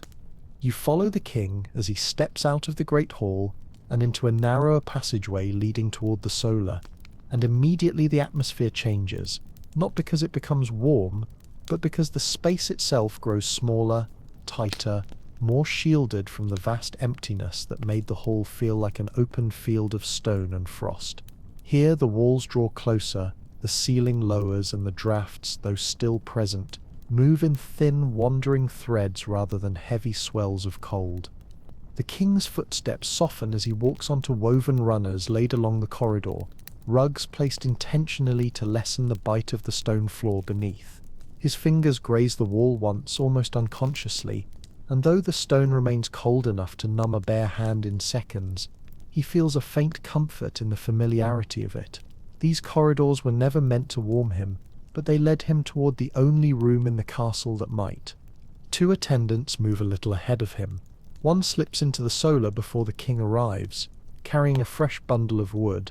The door opens briefly, releasing a thin sigh of warmer air, a difference so subtle anyone else might have missed it, but to the king, used to constant cold, it is unmistakable.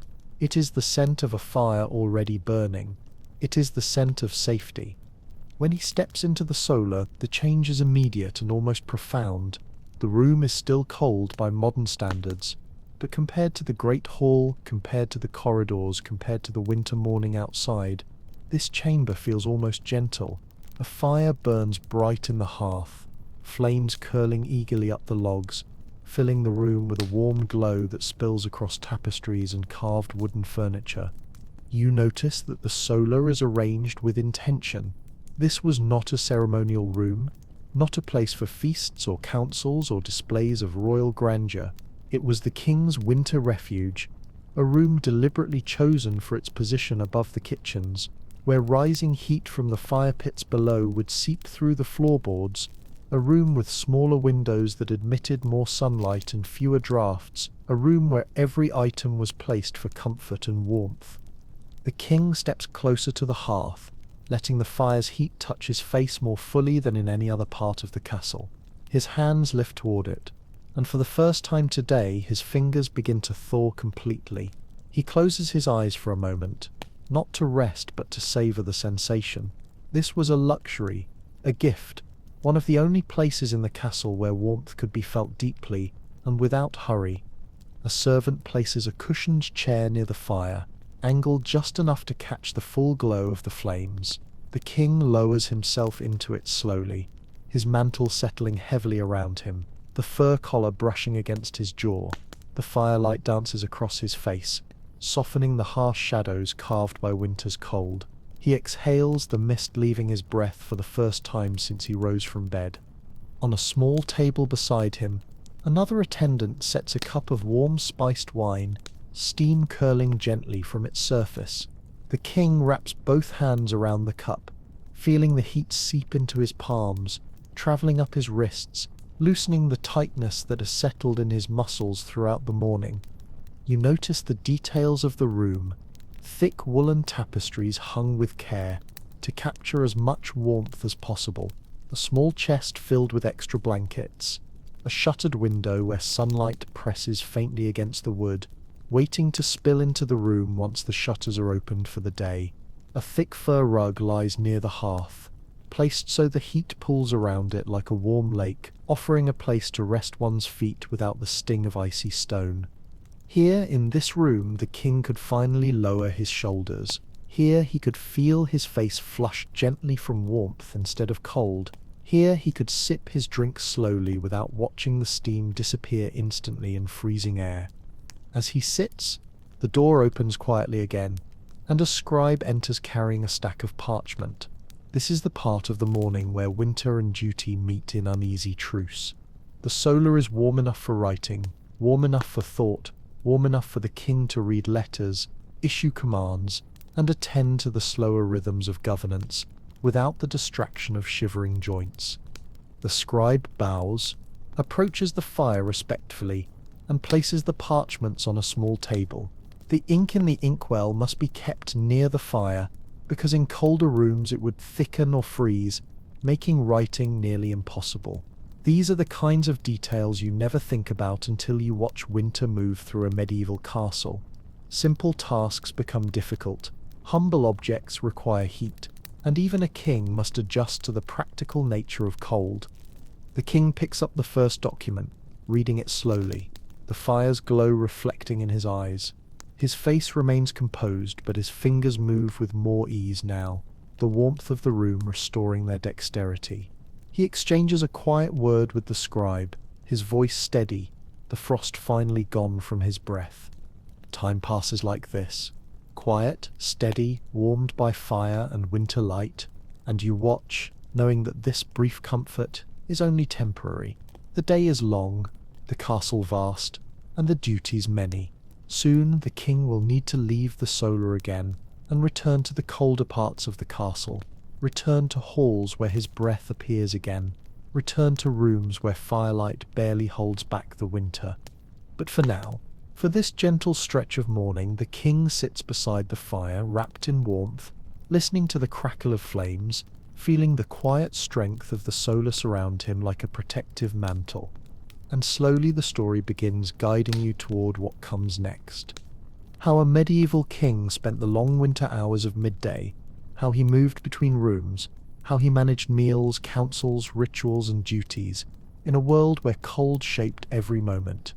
You remain in the solar with the king for a few quiet moments, watching the fire pulse with steady orange light, as if breathing for the room, and then, slowly, gently, the rhythm of the morning begins to shift. The duties of the day start tugging at the king again. The warmth around him is soothing, almost hypnotic, but medieval life never allowed long pauses. Even winter, with all its harshness, could not freeze the responsibilities of a ruler.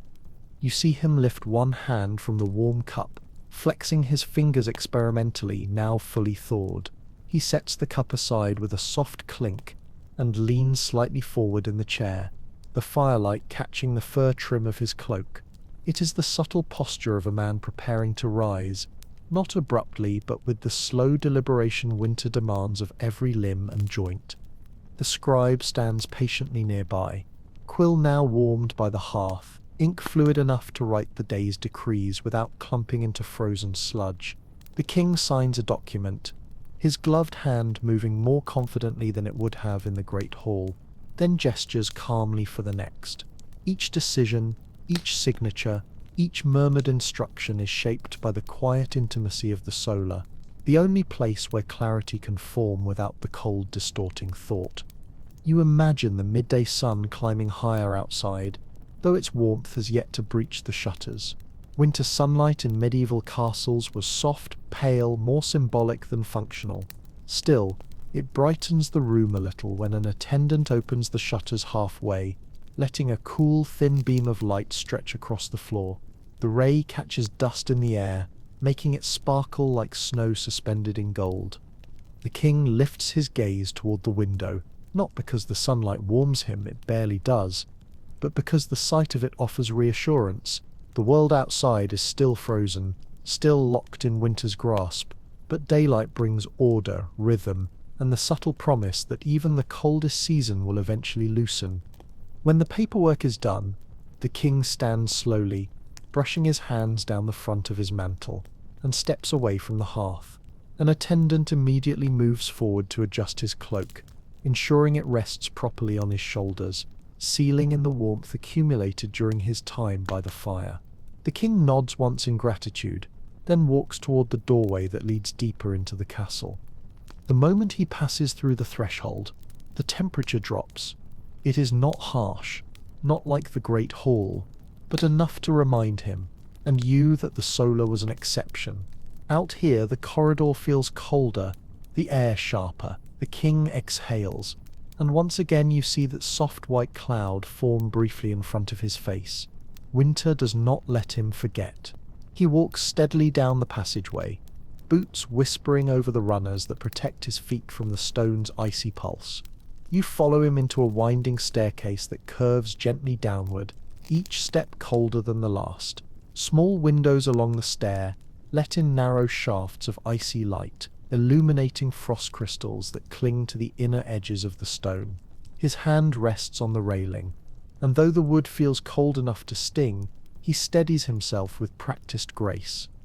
At the bottom of the staircase, an archway opens into a smaller chamber where midday meals are sometimes taken, a place warmer than the hall, but still chilled by winter's influence. A long table sits in the center, already prepared with bowls, trenchers, and cups. Steam rises faintly from two of the dishes, soups thickened with barley or peas, stews heavy with root vegetables, foods chosen for their ability to warm from the inside out, to fuel bodies working against the cold. The king takes his place at the table, and his attendants move quietly around him. One pours warm ale into a cup, another sets a thick wool cloth across his lap to protect his garments from warmth-stealing draughts. The scribe stands to one side, continuing to jot down decisions or observations the king shares as he eats.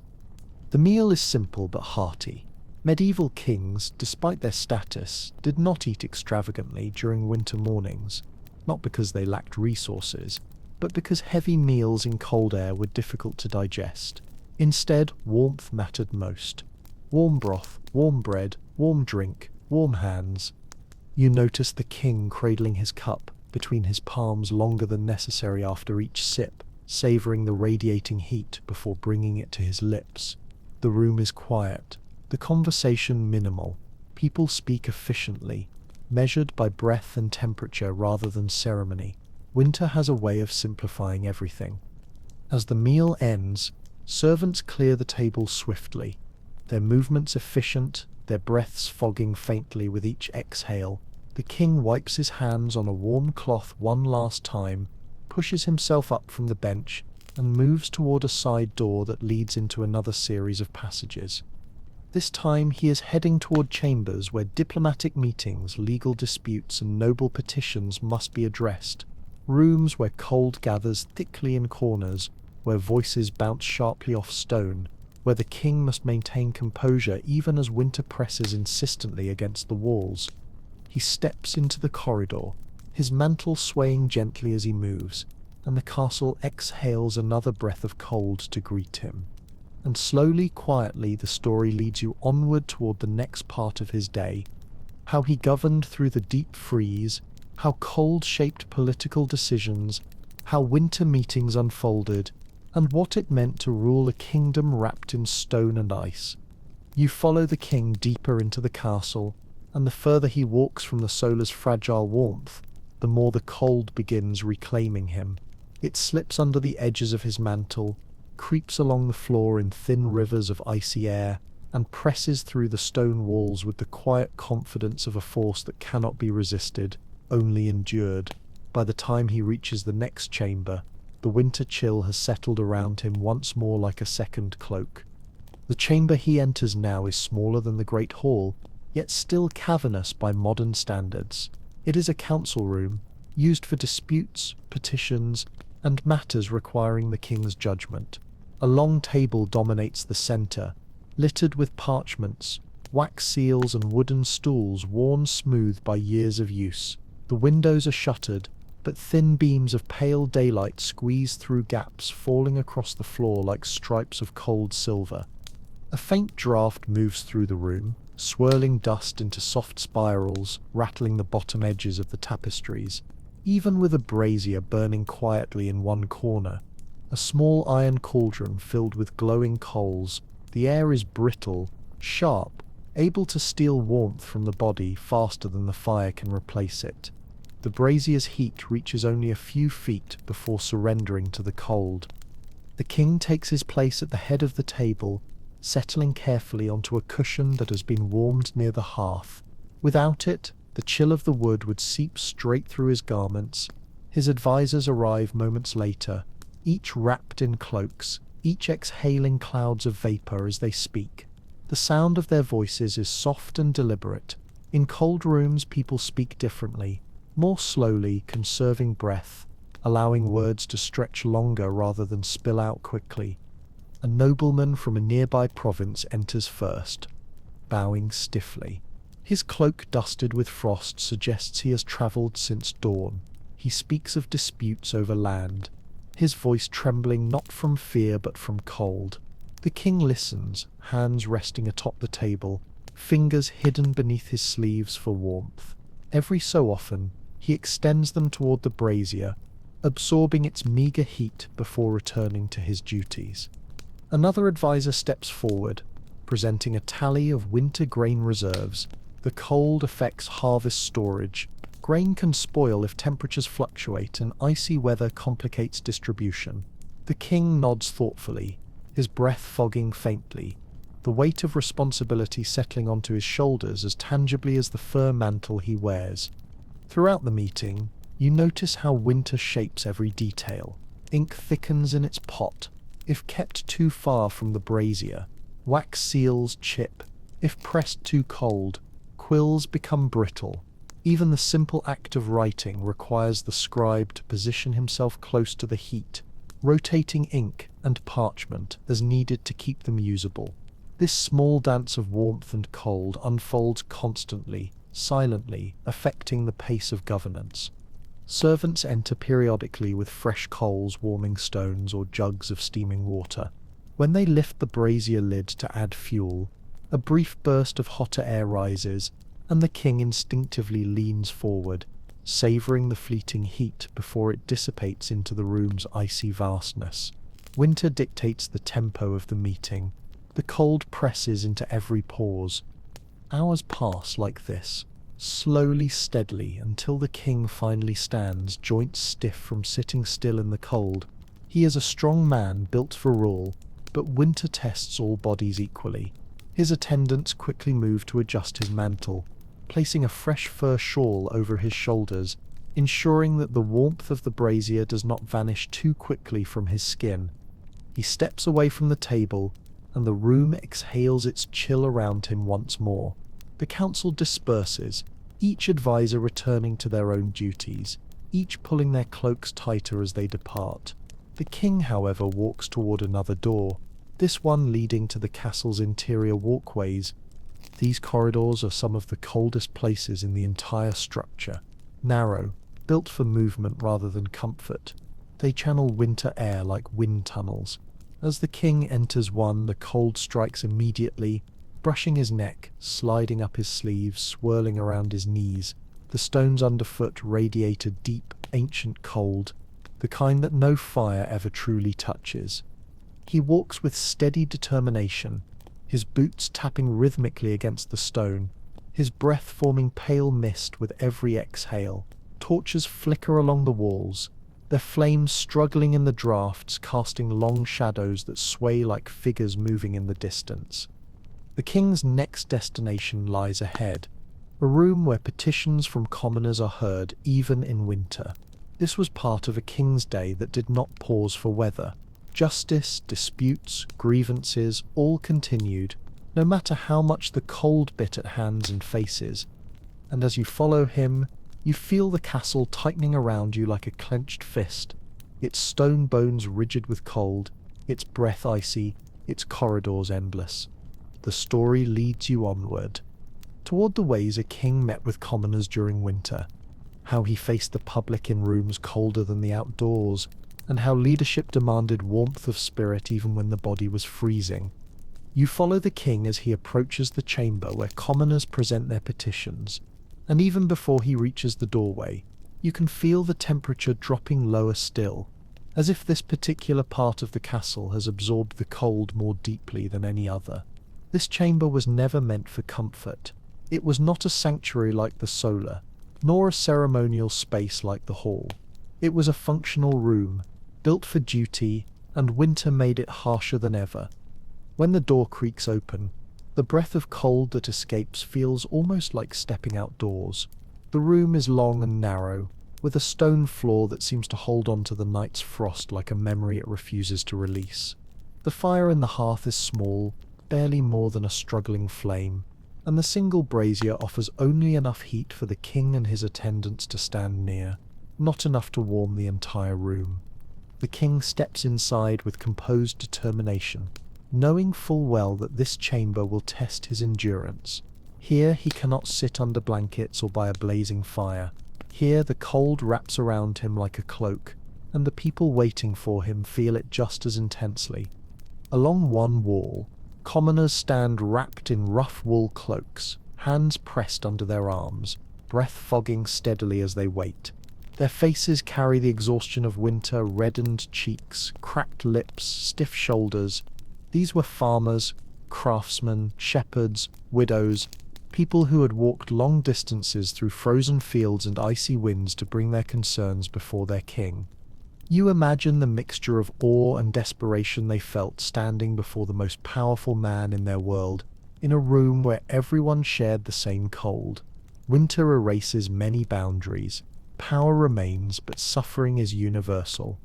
The king's attendants place a cushioned seat near the brazier for him, not luxury but necessity. Without it, sitting on raw stone would drain the warmth from his body instantly. The king lowers himself onto the seat, his mantle falling neatly around him, and he gestures for the first petitioner to step forward. A small elderly man approaches, shivering despite his heavy cloak. When he bows, you see frost clinging to the wool of his hood. He has likely travelled for hours. He speaks of a collapsed roof, of timber weakened by snow and wind, of fearing that his family cannot endure the winter unless he receives help from the crown. His voice trembles not from fear but from cold.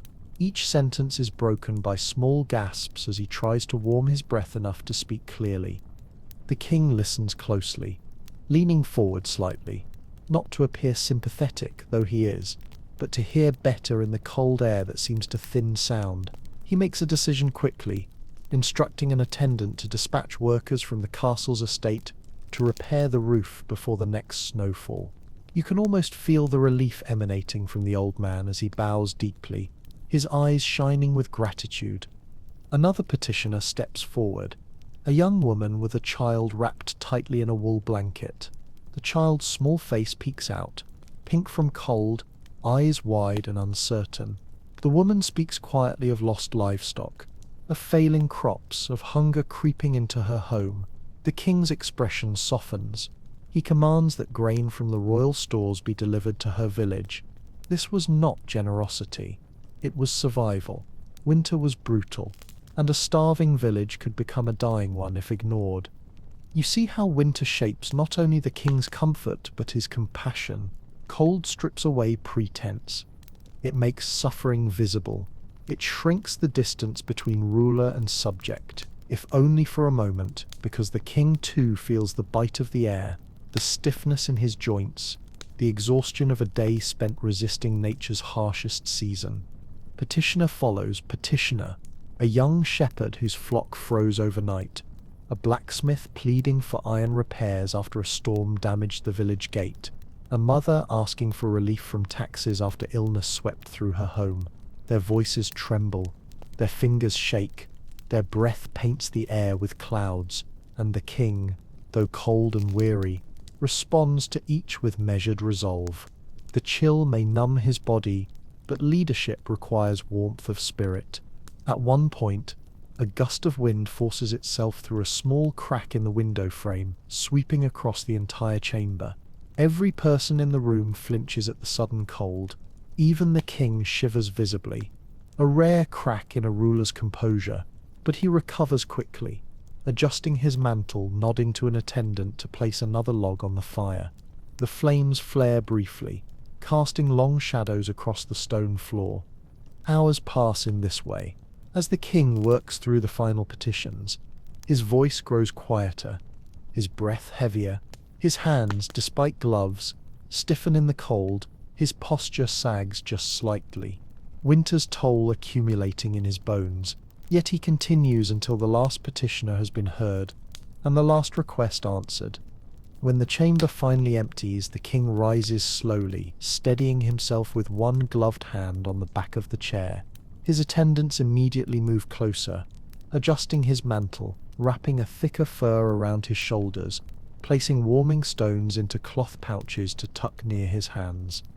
But there is no time to retreat to warmth yet. The day continues, and the castle, vast, cold, endless, demands the king move onward.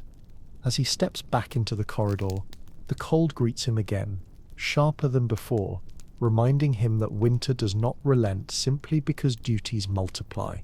Still, he walks on, guided toward the next task, the next room, the next challenge, for this was how a medieval king lived during winter, never escaping the cold, only enduring it, layer by layer, hour by hour. Just ahead lies another part of his day. The afternoon routines, the brief escapes to sunlight, the rare moments of ease, and the long grind of governance in a castle made of stone and frost. You follow the king through one more stretch of corridor, and although the cold remains sharp and persistent, there is something different in the atmosphere now, a subtle shift caused by the angle of the light, the softening of shadows, the quiet suggestion that the day is finally beginning its slow descent toward evening. Winter afternoons in a medieval castle did not last long. Daylight was a brief visitor, arriving late, leaving early, slipping away almost apologetically. The king knows this well, and as he walks you sense the familiar rhythm of a day reaching its final arc. He makes his way toward an upper walkway where sunlight, however pale, pools more generously than in the deeper chambers. When he steps into the room, a thin beam of winter light falls directly across his mantle. It warms nothing. The air does not soften, but the light itself is a blessing. a gentler reminder that the world has color, contrast, and softness beyond the grey weight of stone and frost. The king stands there for a moment, letting the sunlight touch his face. He closes his eyes, breathes in slowly, and for the first time since dawn, his posture loosens just slightly. Sunlight, even in winter, is a medicine the fire cannot replicate. It offers clarity, calm, and a moment's reprieve from the endless cold. Afternoon tasks continue, of course. There are messages from distant lords to read, maps to review, small councils to hold. But the pace slows, voices soften, decisions become more reflective, less urgent. Winter has a way of calming even the busiest minds, forcing them into a quieter rhythm, one that balances urgency with introspection. Eventually, the king returns to the solar for the brief warmth it still holds. Servants refresh the fire, adding dry logs that crackle loudly, sending sparks briefly upward before settling into steady flame. A light meal is brought: warm bread, cheese, dried fruit, a cup of hot cider or mulled wine. The king eats without rush, savouring the warmth in both hands and chest, knowing that soon the sun will set and the cold will return with its full, heavy presence. And as dusk arrives, slow, blue, icy, the castle undergoes its daily transformation. Corridors darken, torches flare to life, echoes deepen, windows rattle with wind. The great hall grows colder still, its high ceiling swallowing warmth as if it were a fleeting dream. Servants move swiftly now, preparing chambers for night, stoking fires, laying out blankets, warming stones, lighting candles, and closing shutters tightly against the encroaching cold.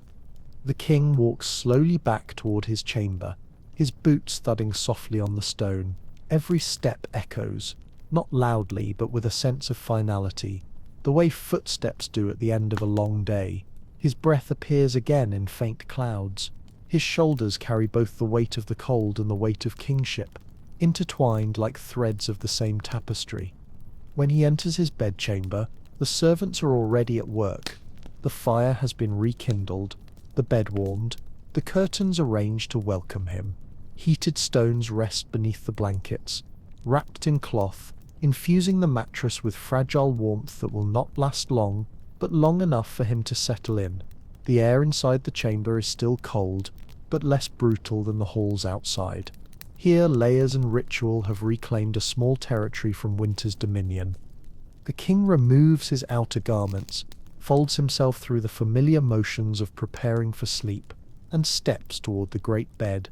The curtains wait like soft walls of fabric, the blankets rising in thick, heavy waves. He slips inside, lowering into the warmth that feels almost miraculous after a day spent in the grip of stone and frost.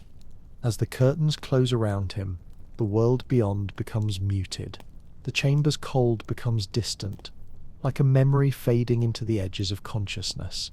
Inside this cocoon, carefully crafted by servants, shaped by tradition, guarded by thick tapestries and the stubborn heat of fire, the king lies back, letting the weight of the blanket settle over him. He breathes slowly, deeply, the air warm enough now that his breath no longer fogs. His eyes grow heavy. The fire crackles faintly on the other side of the curtain wall. The wind outside hums against the shutters. And in that quiet, sheltered place, the only true warmth in a castle built for war, not comfort, the king drifts towards sleep. This is how medieval kings survived winter nights, not with modern conveniences, not with central heating, but through layers of cunning, fabric, fire, labor, ritual, and endurance, each night its own battle, each morning its own victory. The castle breathes its icy breath outside the curtains. The bed holds its fragile island of warmth inside them, and the king, wrapped in weight and silence, finally surrenders to the long winter night.